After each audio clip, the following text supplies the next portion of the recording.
Somo la kitabu cha Matendo ya Mitume. Siku zile wanafunzi walipokuwa wakiongezeka hesabu yao, palikuwa na manung'uniko ya Wayahudi wa Kiyunani juu ya Waebrania, kwa sababu wajane wao walisauliwa katika huduma ya kila siku.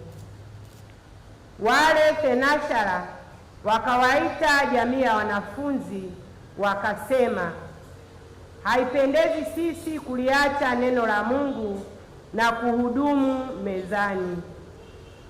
Basi ndugu, chagueni watu 7 miongoni mwenu walioshuhudiwa kuwa wema, wenye kujawa na Roho na hekima, ili tuwaweke juu ya jambo hili, na sisi tutadumu katika kuomba na kulihudumia lile neno.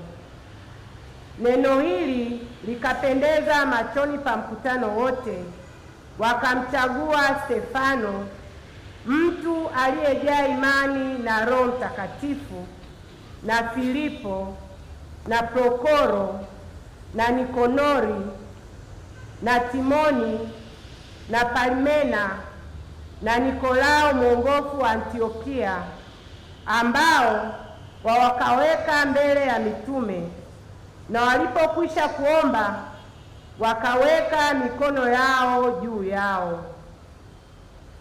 Neno la Mungu likaenea, na hesabu ya wanafunzi ikazidi sana katika Yerusalemu.